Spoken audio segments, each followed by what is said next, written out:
গণ রাসূলগণ উম্মতগণ হাওয়া জাতি হতে যত পবিত্র রুহান সত্য এটা প্রমাণ তৈরি করতে হবে নিজের কর্ম দিয়ে। এই জন্য লালন একটা গানে বলছিল, মানুষ বদলে শোনার মানুষ হবি। সে কোন মানুষ? এই সুৎকর ঘুষখোর দুর্নীতিবাজ। বদলে শোনার মানুষ হবি, এই মানুষটা কি? ওনার গানে অর্থ তো রিসার্চে বোঝা গেছে, তুমি একজন মানুষ, তোমার ভিতরে একটা মানুষের হুঁশ আছে। এই বডিটাকে পূর্ণ কন্ট্রোল করে চালাইয়া ওই মানুষটাকে সঠিক রাস্তায় হুঁশ জ্ঞান চালাইয়া ওনাকে চিনে মানুষ সেবা, মানুষের খেদমত, উপকার, ইসলাম পথ, রাসূলের আদর্শ, কোরআনের বাণী, আইন, রাজনীতি, রাজার নীতি নয়, এটা ইসলামের নীতি।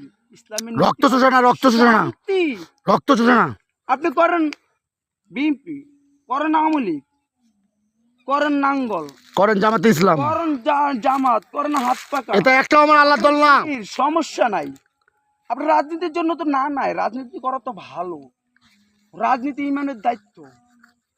ইমানের দায়িত্ব মানে রাজনীতি যদি কোনো দেশে না থাকে আইন তৈরি হয় না। আইন তৈরি করতে হলে রাজনীতির প্রয়োজন।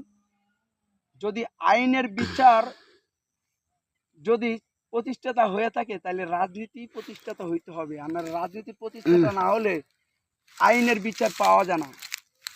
আর বাস্তব প্রমাণই দেখেন, কেস মামলা যেখানেই যান ওখানেই ও নবীর উম্মত হিসাবে যদি দাবি করে মরে কাল কিয়ামতের দিন আল্লাহর কাছে মুক্তি পাইতে চান, ব্যস্ত ব্যস্ত বলে মাওলানারা বুঝায়, মুফতি সাহেবরা বুঝায়, কোরআনে হাফেজরা বুঝায়।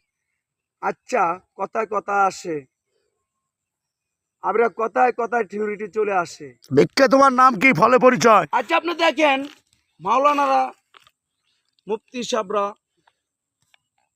উল্টা পাল্টা কিছু কইস না। সাইফুল হাদিস যারা কোরআন হাফেজ, তারা কোরআন শিক্ষায় শিক্ষিত হয়। আচ্ছা, আপনাদের কাছে একটা প্রশ্ন, এই প্রশ্নের উত্তর দিতে পারবেন কোন মুফতি মুহাদ্দিস, কোন সাইফুল হাদিস, কোন আল্লামা, কোন সুফি সাহেব? এক মার ঘরে 5 জন সন্তান অথবা 2 জন সন্তান অথবা 3 জন সন্তান, মুসলমানের ঘর হইয়া বলতে পারবে আমি হিন্দুর সন্তান, তুই মুসলমানের সন্তান? বলা যাবে?